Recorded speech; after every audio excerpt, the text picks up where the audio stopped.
Hello, I'm Brian Foster, and today I'm talking about Spiritism. Today is Sunday, March 6, 2022, and I will be reviewing different sections of the Spiritist Review of 1858. It's a wonderful set of documents that are the monthly magazines for the year of 1858 that was edited and sometimes contributed to by Allan Kardec, the codifier of Spiritism. And if you want to learn more about Spiritism, please read Allan Kardec's The Spirit's Book. Type in Allan Kardec, space Spiritist book. Also, you can get my book, Spiritism 101, The Third Revelation, on my website, nwspiritism.com. You can download it on PDF for free or download it in Kindle or paperback format or even in Audible format. So before we begin, let's have a short prayer. Dear Jesus, in these trying times, let us all discern what is the eternal central truth, our spiritual growth. Please let us try and filter out the propaganda and the viewpoints of governments and media companies and other type of companies and what they're trying to tell us, and let us look past everything and look at the basic human condition and love for all people, and help us move on to spiritual growth, not spiritual being static and not moving at all. Have us love everyone. Amen. So today we will start on the spirit vision. What is spirit vision? And this has been described in other places too, but I figure we will show you what it says in the Spirit Review of 1858. Then I'll talk about what it says in other places. As for the vision, it is independent of light. This is talking about the vision for a spirit. Sight is an essential attribute of the soul. There is no darkness to the soul. Nevertheless, it is more extensive and penetrating in those that are more depurated or elevated. Thus, the soul or spirit has the faculty of all perceptions in itself. In the corporeal life, they are obliterated by the grossness of our organs. In the extracorporeal life, they are less and less obliterated as a semi-material covering the elevated souls. Okay, so what does that mean? So let me give you a description of spirit vision, let's say from the mother, G. Val Owen, who talked to his mother in the spirit world, the lower levels of the spirit world. And she said that when you look at things, you look over and you have perfect focus on everything. And then finally, at a certain distance, things get a little bit misty. But other than that, you can see everything perfectly. You never need glasses, right? And they say, well, it is independent of light, right? You don't need the sun. There's no shadows because there's sun everywhere. There's light, I should say, not sun, in the spirit world, and you can see things. And there's no curvature, right? Because there's different layers, and there's different dimensions of where you're in. So what do I mean by that? So in heaven and in the spirit realm itself, it's a logical concept. It's a logical construct, meaning that you are on the level you are because you have that level of spirituality and you have that permission, that set of permissions to allow you to view what you're able to view. And you have the set of attributes allowing you to view as far as vision, allowing you to view the future. It all depends upon the level of your spirituality and wisdom, right? Because there's different levels in heaven. The spirits that talked to the Reverend G. Val said there were 10. Other spirits say there's 3, there's 7. They just said they're just using that as their own numbering system. Everyone has a little bit different, but there are graduated steps in heaven. And when you are in one level of heaven, you cannot really go higher because if you try to go higher, it's too bright. It just doesn't feel comfortable. There's not like a big fence or anything. It feels uncomfortable, but you can go lower. You can go on your level, are the different lower levels of heaven, are the levels on earth, are the lower zone, are the dark abyss, which is a type of purgatory. There's no eternal damnation in the spirit world.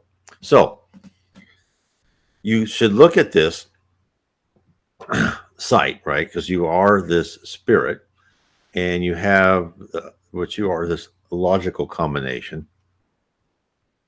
And there you can see, according to your level.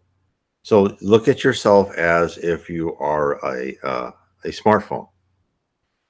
And the higher you go in heaven, the more complex and the more features, let's say, that camera has in that smartphone. So you can see more and more and more.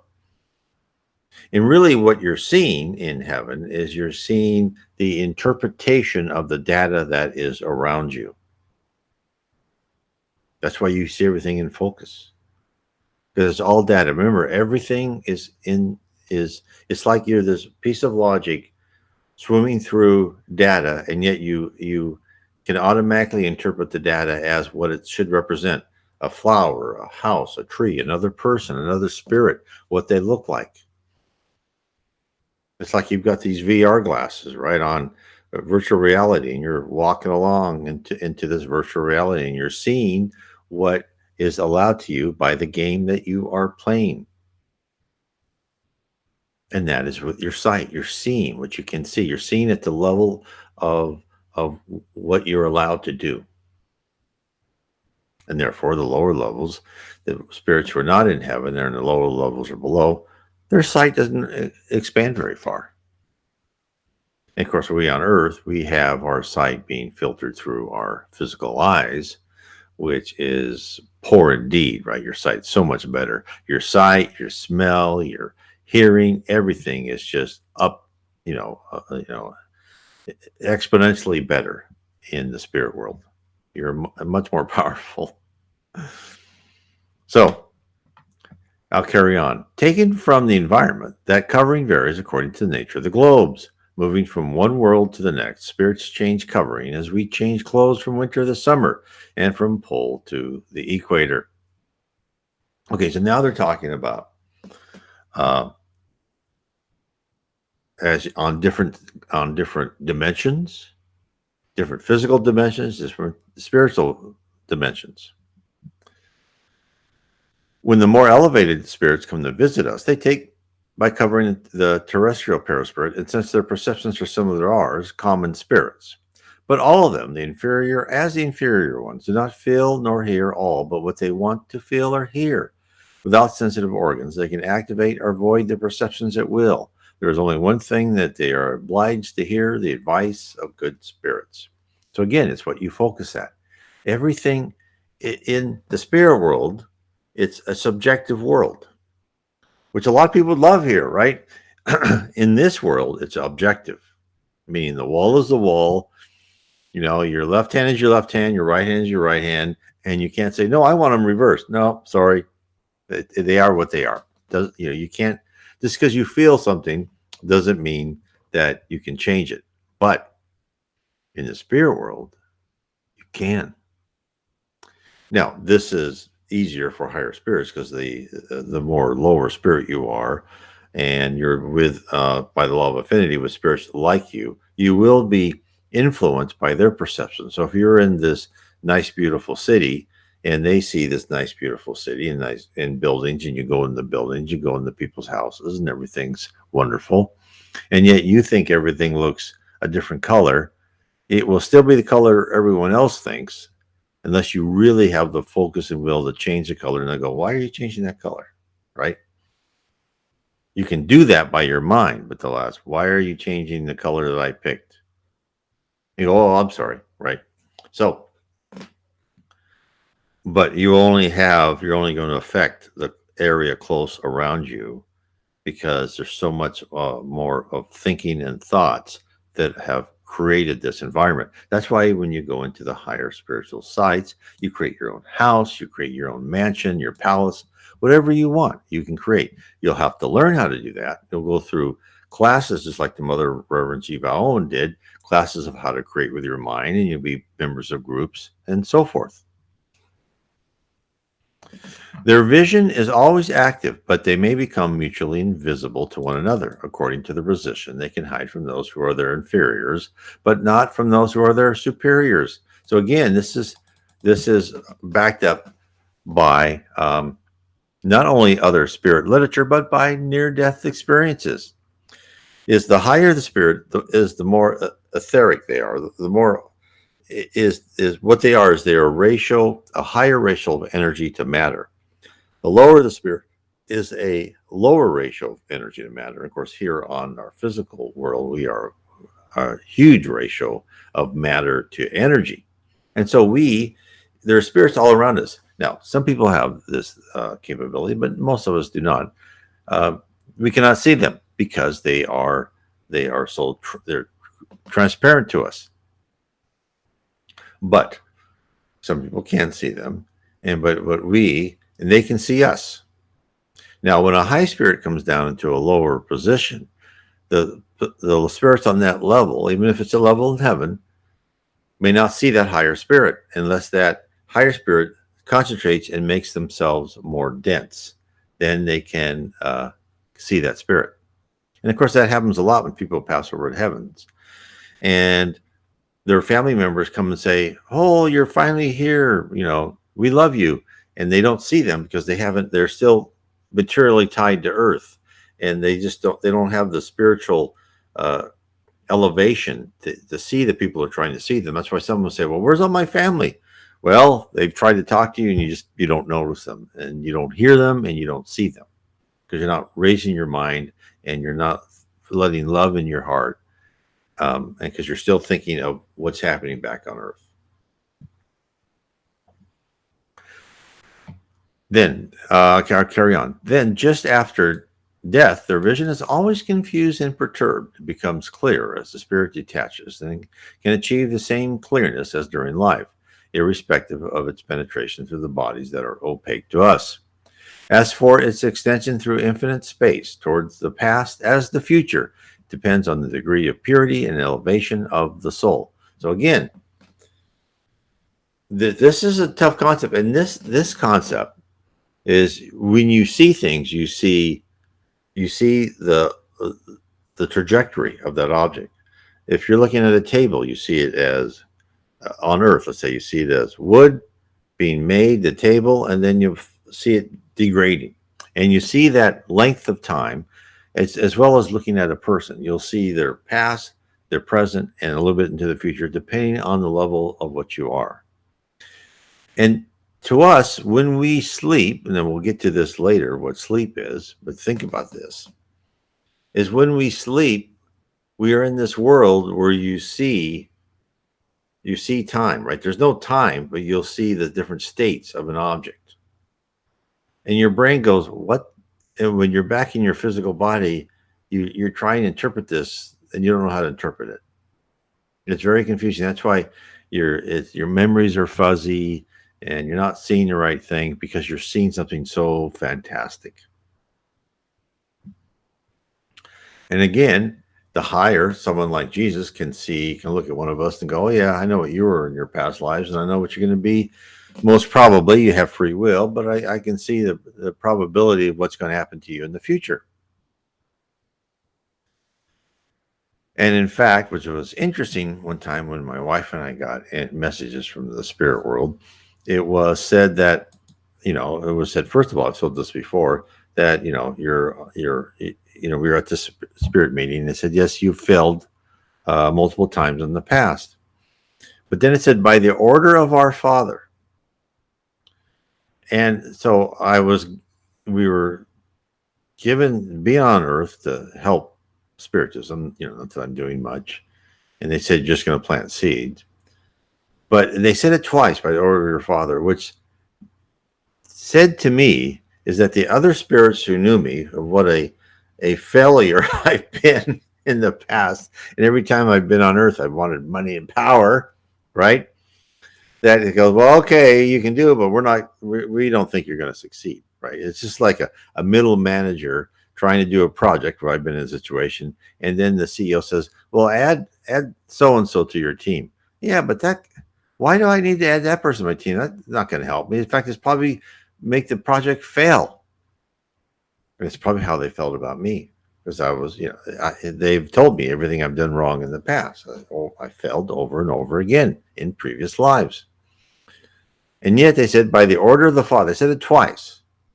So some high spirit said, now, this guy might have a small chance of doing something right.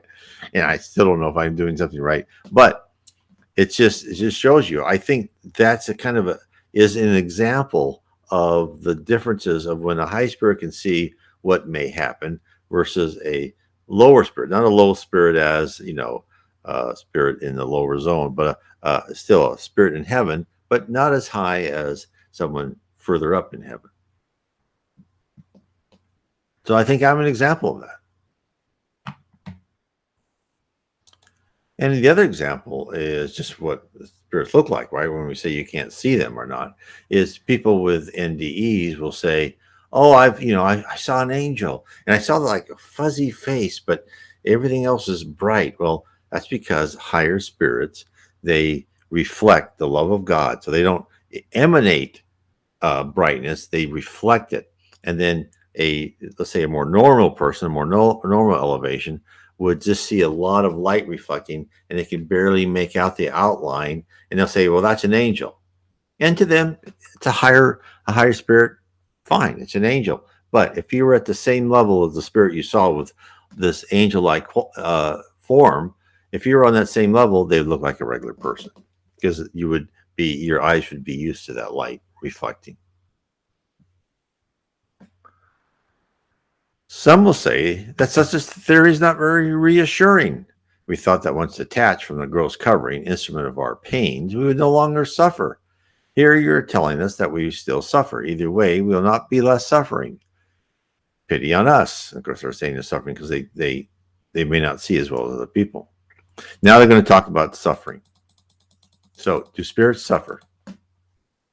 Yes, we can continue to suffer, and a lot, and for a long time, but we can also stop the suffering, even at the moment when we leave the corporeal life.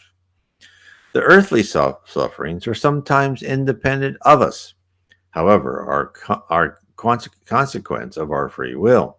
Let us go back to the source, and we will see the majority of the suffering results from causes that could have been avoided. How many evils, how many illnesses does not man owe to his own excesses, ambition, in one word, passions? A man that had lived a sober life, that had not been abused of anything, that had always been simple in his taste and modest in his desires, would spare himself of many tribulations. Exactly. The less you try to grab, and the less you try to, live the pleasurable life that you want. Which I don't blame anybody for wanting that, but we have to regulate ourselves. And you get in trouble that way. The same applies to the spirit. The suffering the spirit endures are always consequences of the way they lived on earth. So what they're saying is, when you pass over and you've suffered, you're still suffering, but it's a different type. So let's see what they say. I think they're going to get into it. They will certainly no longer suffer from gout or rheumatism, but will endure other sufferings which are not less painful. We saw that their sufferings are the result of the still existing link between them and matter. The more separated from the influence of matter, or, on another word, the more dematerialized, the less painful sensations they shall have. Thus, it depends on the spirit to liberate from such influence already in this life. So again, this is what you've seen. Is they one time in a book, one of the books by Chico Xavier, the Andre Luis series of books, Andre Luis asked the spirit Demas, who just like recently, within a couple of days, died. And he said, do you suffer? And he goes, no, I don't think of my own, if I'm not thinking about what I was on the material earth, I feel no pain, I don't feel hunger. But if I let my mind wander back to what I was physically, then I feel hunger and I feel some leftover pain. So it's again, you remember, thought is action in the spirit. Let's say we have a question here. I've been exposed to a lot of anti-theist objections to an afterlife, ranging from existing forever, perpetual perfection turning to a nightmare, etc. but are easily answered. But are there is a might be a question, but are they easily answered in such literature? And yes, I think, and the interesting thing is when you say perpetual perfection turning into a nightmare is exactly, and I forgot what question it is. It's in the Spirit's book. And in the Spirit's book, they go, is having this Elysian fields where, and where the kind of the Christian idea, a lot of it is where you sing hymns and you play your harp uh, on clouds, right? And you're perfect and you're all knowing. And the answer is you're not perfect and you're not all knowing. And there is billions and trillions of worlds. There's things to do. There's work to do. And in fact, the question was answered by spirits. They go, if that vision of Elysian fields was true, that would be hell. And so, yes, I believe that perpetual perfection could easily turn into a nightmare because what were you going to do? Just be perfect and sing hymns all the time? That would be horrible. It's like, I'm sure other people can do better than I can, but if I go on a vacation, some people can just lay at a beach and just lay on in the sun or in the shade, whatever, and just enjoy themselves for days. To me, that lasts about an hour, and I go, I have to do something, right? I would go crazy if I was in that. So the spirit world, when you go into the spirit world, there are jobs. You go to school. You learn. You are shown how you can rise from one spirit level to the next. So what the spirits talk to the Reverend G. Val Owen is that there are 10 levels. Of course, the levels depends on how you want to number them. And from one level to the next, you have to go through classes and maybe like colleges. You have tasks to do either in the spirit world or on earth. And when you have the correct knowledge and your basic character flaws are somewhat improved, right? You can go to the next level. And then what happens? And then you're given tasks. Like there's stories in the Reverend G. Bowen of groups of spirits coming to Earth, rescuing other spirits, helping other spirits. There are stories in all the wonderful books by Francisco C. Xavier, Chico Xavier, with the Andre Luis series of Andre Luis and teams going and helping spirits. There's a great book called Liberation. I would definitely read that one. And so you're always given something to do. And then if you rise and graduate beyond the level of the heavens surrounding the earth, if you can look at the earth with a bunch of concentric circles around the levels of heaven, and that's kind of like the total college campus, right? Then when you graduate that top level of heaven surrounding the earth to the more generalized level of heaven, I don't know how that if it's generalized with constellations or solar systems or what, you're given more tasks. You're given tasks to help form whole, to guide whole planet, the cultures and races of whole planets, of plants and animals. There's always things to do. So I hope that answers that question. So boredom should not be a factor. And Christ, who is in charge, he's the CEO, the leader of our planet Earth. He's in charge of 4 other planets at different levels. He's not bored. He's always got things to do. And he can be in multiple places at one time. Okay. Okay, so yes. The more separated they are, so it depends on the spirit to liberate from such influence already in this life. The spirit has the free will and consequently the choice between doing or not doing something. Let the spirit dominate the animal passions. Let there be no hatred, no envy, no jealousy or pride. Let the spirit be free from selfishness. Let the spirit purify its soul through the good feelings. May the spirit practice the good deeds and give to the things of this world the importance they deserve. And then, even in the corporeal covering, they'll always be elevated and untied from matter. So this is where our cultural prejudices hit us, right? Where they say, okay, you're not going to have any hatred, jealousy, or pride. Let it be free from selfishness. And then people think, well, I'm just going to be with all these goody two shoes, and it's going to be boring. Get some water here. I'm going to be bored, right? And the answer is, think about if you ever been on your own work task, either like if you're building your own house, or you're in your workshop, or you're in work and you're on this team that you're just hammering away at something, and you really, and these happen very seldom, but they do happen. You've got great managers and supervisors and team members, and you're all working together for some good outcome.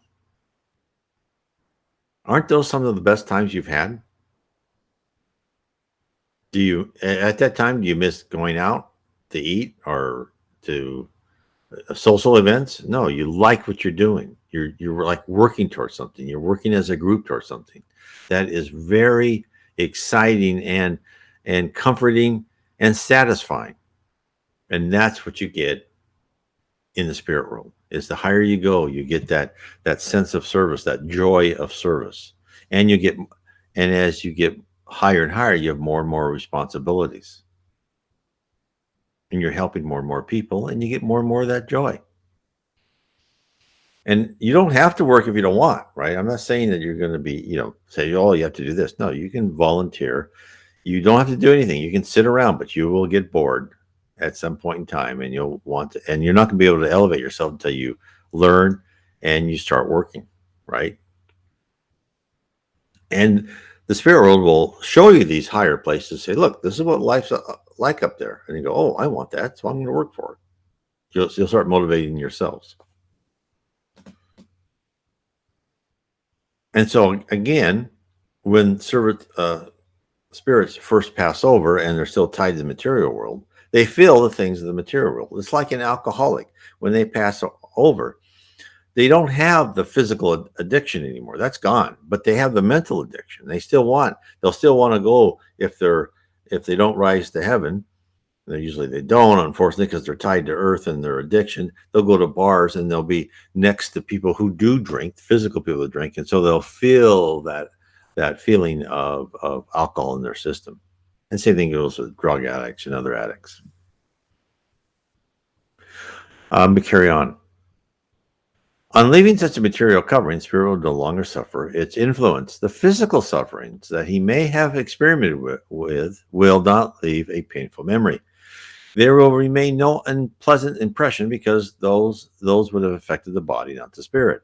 He will be happy for having freed himself, and the calmness of his conscience will spare him from any moral suffering. For that's the people who will not have pain when they go over. We have interrogated, this is Allan Kardec writing, thousands of spirits that belong to all echelons of society and attain all social positions. And this is where you say interrogated thousands of spirits. Interrogated people in the spirit world who've been in the physical world and are now in the spirit world. We studied them in all periods of their spiritual life, since the moment when they left the body, when they died. We followed them step by step in this life beyond the grave, so as to observe the changes in their ideas and sensations. With that respect, it was not the most vulgar creatures that offered us less interesting material for study. We have always seen that the sufferings depend on the conduct whose consequences they suffer, and that this new existence is a source of ineffable happiness to those who have followed the right path. And consequently, to those who suffer for what they wanted and should not complain about anything but themselves, be it in this world or in the other one. Again, what we've seen this in real life. People who complain and whine about things, and and if they have that type of personality and they go to heaven, or they go to the spirit world, I should say, they're still going to complain and whine. It's not a way you want to be. You need to find your own balance and happiness and harmony in whatever you're doing. And the people who look at the thing and they try to do the best, and they try to follow their conscience, those are the people that will be happy and victorious in heaven. I'll carry on. Certain critics ridicule some of our evocations, as for example, the assassin Le Maire, if I'm pronouncing that wrong, finding it strange that we get involved with such insignificant creatures when we have so many superior spirits available to us. They forget that it's exactly because of those that we somehow scrutinize the nature of the fact, or better said, in their ignorance of the spiritual science. Since they don't see in such dialogue anything beyond the mere, a more or less funny conversation, whose reach is beyond them. We read somewhere that a philosopher said after talking to a peasant, I learned more with this rustic man than with all the scientists. It is that he could see beyond the surface. Nothing is lost to the good observer. He finds useful teachings, even the spores that grow in the manure. Does the doctor refuse to touch a horrific wound when looking for causes of the illness? Another word about this subject. The sufferings beyond the grave have a term. That means a time limit. We know that the most inferior spirits can elevate and purify themselves through new trials. This can take long, very long, but it depends on the spirit to abbreviate such a painful time, because God always listens to him as long as he submits to his will. The more dematerialized the spirit is, the ampler and lucid their perceptions, meaning the less matter and more energy. The higher ratio of energy to matter, the higher the spirit. And that's why you've got all your sensations and senses are broader. And of course, the opposite is true, is what he's saying. Is everything depends on the earthly lifestyle. The more limited and obscure they will be. If you're tied to earth, if you're tied to matter, if all you think about, oh my God, I've left my wonderful car, I love that car, I love that house, you'll be tied to the earth. But the more you say, I want to help people, I love Jesus, I love God, I want to be a better person, that's when Allan Kardec says the more one vision extends to infinity, the more the others become restricted. So the higher you go, the more your vision extends. So hence, the inferior spirits have only a vague, confusing, incomplete, and sometimes null vision of the future. They cannot see the end of their suffering, so thus think they will suffer eternity, which is the penalty to them. And the spirit world lets this happen. When a spirit who has been a mean, criminal type person, a materialistic type person, and they go into the lower zone of dark abyss, they do not know that all they have to do is change their character and attitude, ask for help, and they will be assisted out of that area. What they'll think is they go, I'm here forever. And they're allowed to think that. That's part of letting them get deep into this, into this other being with other evil, because that's how the spirit world corrects evil. They fight evil with evil, into this horrible atmosphere. And so then finally they go, I want to get out of here. Please help me, God. And then they're helped. If the position of some is afflictive, even terrible, it is not nevertheless desperate. The position of the others, however, is eminently comforting. The choice is up to us. This is of the highest morality. The skeptical have doubts about our fate after death. We show them exactly what happens, by which we consider to be doing them a service. We have thus seen more than one retreating from their mistake, or at least beginning to seriously consider what they only joked about before. There is nothing better than when we realize that something is possible. Had it always been like that, there would not be so many incredulous people. In addition, both religion and public moral would gain insights from these facts. The religious doubt, for many people, come from the difficulty in understanding certain things. These are positive spirits, not predisposed to blind faith, that only admit something that has a reason to them. Make these things accessible to their intelligence, and they will accept them, as in the end they do not require more than that to believe. This is because skepticism to them is a more painful situation than we can imagine, or they dare not confess. And again, this is what Spiritism wants. They do not want people who believe in the spirit world, believe in Jesus, believe in God, believe in becoming a pure spirit because someone told them to. They want someone who, through their own rational thinking, their own decisions, the how they discover and find the facts to themselves, right? Because all of us have facts that are facts to us, but we can't prove to other people, right? I've had things happen to me where I was told the future. That's a fact to me. I certainly cannot make that a fact to someone else. I know that's true. I know there's no falseness behind that. But to other people, they could say, well, you imagine it. Okay, I can't prove that. But so it's up to you. me carry on. There's no system or personal idea in everything we have said. Also, it was not a group of privileged spirits that dictated such a theory to us. It is the result of studies done on individuals, collaborated and confirmed by spirits whose language would not give us no doubt with respect to their superiority. We judge them by their words and not by their names or the names they've attributed to themselves. Again, this is part of Spiritism. If you're in a meeting and the spirit says, "Oh, I'm Saint so and so," or I'm I'm the Cleopatra. Most of the time, that's not true, right? You have to talk to that spirit, and that's where Spiritism teaches people how to be mediums. It teaches them how to interrogate spirits, how to evaluate your conversation, because over time, it may take many meetings, a spirit will always reveal themselves. Okay, let's go to the next subject. Dissertations from beyond the grave, sleep. What happens with sleep? Poor men, how little you know about the most ordinary phenomena that exist in your life. You think highly of yourselves, and you think you have a vast knowledge, and remain speechless before the simple questions framed by all children. What do we do when we are asleep? What is the meaning of dreams? And this is a message from a spirit. I don't have the pretension of making you understand what I want to explain, since there are things that your spirit cannot yet submit to, because one can only admit what one can comprehend. Now, here's the meat of it. Sleep entirely frees the soul from the body. When we are asleep, we are momentarily in the same state that we shall definitely be after death. That's why death is not an end. Death is just a portal to a much better life. Death is wonderful. It's the physicalness that is hard, and that's because we're on a campus called Earth. We're here to learn. The spirits that have quickly detached from matter on the occasion of their death had intelligent dreams. Those, when sleeping, meet again with a society of other beings that are superior to them, that travel, talk to them, and are enlightened by them. They even work on tasks that they find finalized when they die. This, once more, must teach us that we should not fear death, as we die every day, as once stated by a saint. All this was said with respect to the superior spirits. The large majority of men, however, who may remain in that perturbation for long hours, in that uncertainty that you were told about, those individuals goes to worlds that are far inferior to earth, attracted by old affections, are to look for pleasures that are even of a lower level than those found here. They will learn doctrines that are even more vile, ignoble, and harmful than those that they profess among you.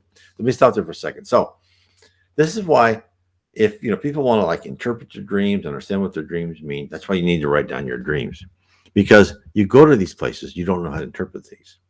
But what I do say is, if you're in a dream and you feel either good about it or at least neutral, you were probably in somewhere in heaven, and it's kind of fuzzy to you because you cannot interpret it. But if you're at a place where you felt scared or worried or nervous, or you saw monsters, right?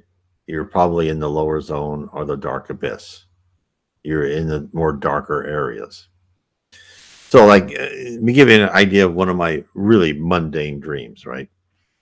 I was dreaming I was in this, I thought, college campus, and I was in this lecture hall, and I didn't know.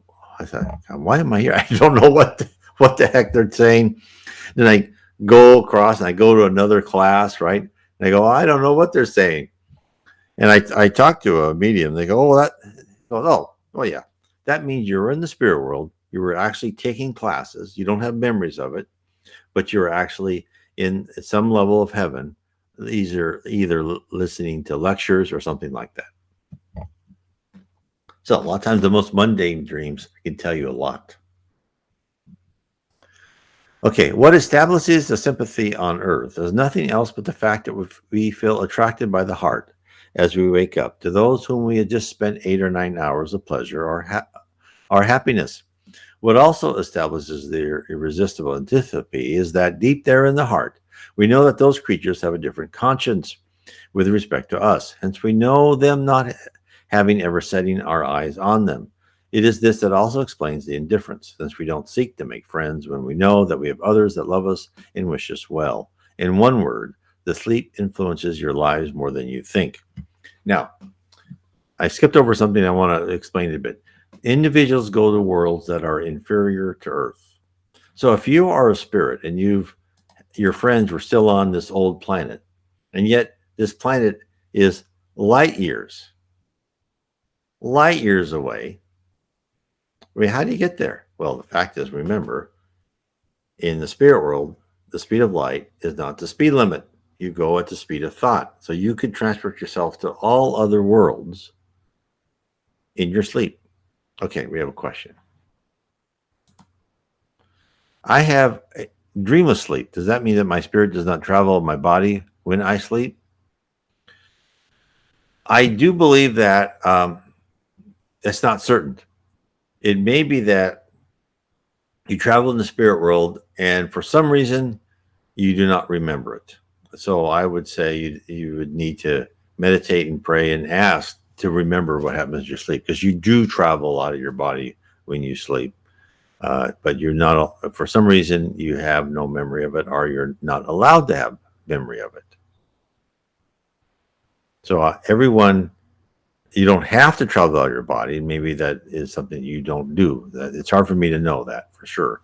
But you certainly, I'm sure at some points in time you must have, yet you have no memory of it. So it'd be interesting. A lot of people will go through periods where they don't have memories of dreams. I don't know why. I went through that dream where I moved for like 5-10 years of not thinking I ever dreamt, although I probably did. I probably went places, but I had no memory of it. So I'm not answering your question very well, but you probably wander, but there's no memory. That's just my opinion. Others could have better opinions. Okay. Let me carry on. Okay. It also explains the indifference, as we don't seek to make friends when we know that others love us and wish us well. And in one word, sleep influences your lives more than you think. And I think that's true. In fact, a lot of people are told things in dreams which you don't remember, but will come out in such a way, they either come out as an intuition or an inspiration. It will emerge. I'll carry on. Through sleep, the incarnated spirits are always in contact with the spiritual world, allowing them that the superior spirits, without much repulse, do agree to come to incarnate in your environment. God wanted that during the contact with vices, they could reinforce their virtues and the source of goodness, so as not to fail as they come to instruct others. Sleep is the door that God opened to them to meet their friends from heaven. It is the break after work, waiting for the great liberation, the final liberation that should reintegrate them back to their real world, meaning the spirit world. This physical world is not the real world. We're in this simulation where we're here for educational purposes. We're here to learn. We're here to take out our uncivilized emotions, hate, envy, jealousy, and replace them with civilized emotions. This is not the real world. You just think it is. A dream is I'll carry on. A dream is the memory of what your spirit saw during the sleep. Notice, however, that you do not always dream, since you do not always remember some of what you have seen or everything that you have seen. So again, he's saying the same thing. It is not your soul in its full detachment. Often, it is nothing more than the memory of the perturbation that follows our departure or arrival, added to the memory of what you have done or worries that worries you during the waking state. Without that, how can we explain those absurd dreams of the scholars as well as the simplest person? The evil spirits also use the dream to torment the weak souls. As a matter of fact, you will soon see the development of a new kind of dreams. It is as old as the one you know, but ignored by you. It is the dream of Joan of Arc, of Jacob, of the Jewish prophets, and of some Indian foretellers. Such a dream represents the memory of the soul entirely separated from the body, the memory of that second life that I was telling you about some time ago. For the dreams that you shall retain the memory, try to distinguish well between these two kinds, as without it you shall fall into contradictions and cause dismal mistakes to your faith. So he's saying, try to separate the kind of the absurd dreams, right, with the dreams that may mean something. And it's really hard to do unless you write down your dreams and then filter everything through your conscience. And then when you have a dream, note that did you feel good about it, or at least neutral, or did you feel bad about it? An observation by Allan Kardec.